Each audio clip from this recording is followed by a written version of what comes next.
This is not just a protest, it's a plea for survival.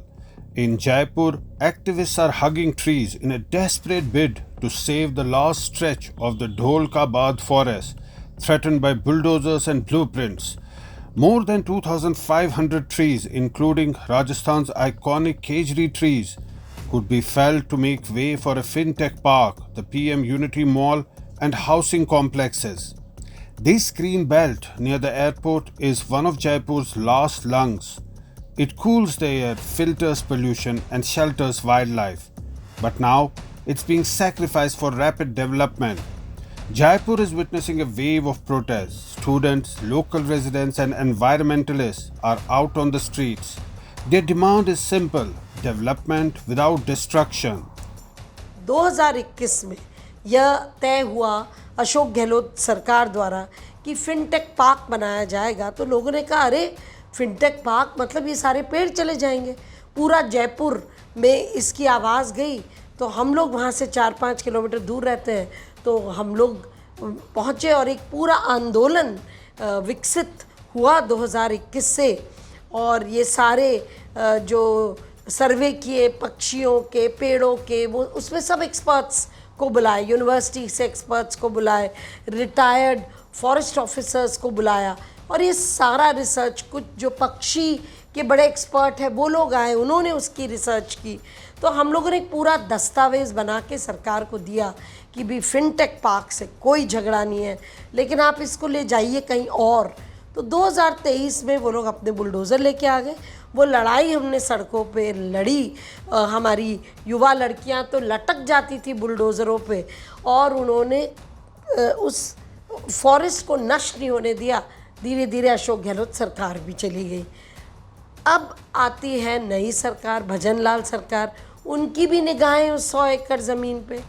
Despite mounting opposition, the state's industrial agency RICO is pushing ahead. The 170 crore Unity Mall project tender was floated in January.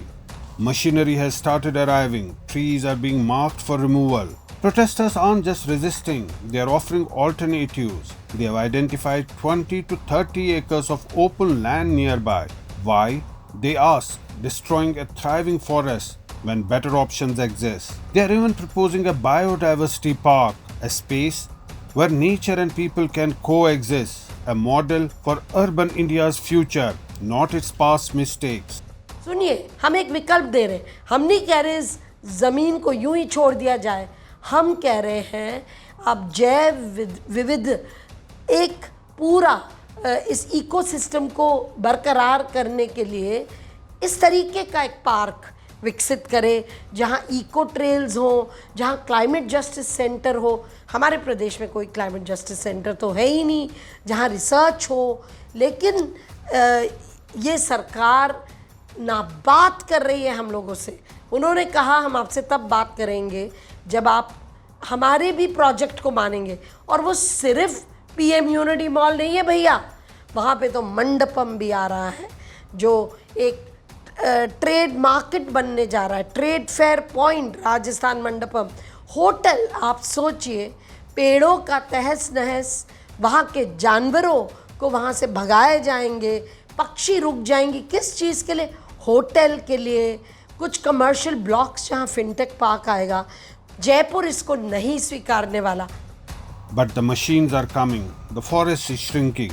The protesters' stand may be the last line of defense for Dholkabad. In a city choking on its own growth, the battle for Dholkabad is about more than trees. It's about the right to breathe, the right to protest, and the right to protect what's left. Will Jaipur listen, or will this forest become yet another casualty of concrete? Zafar Iqbal for Mojo Story.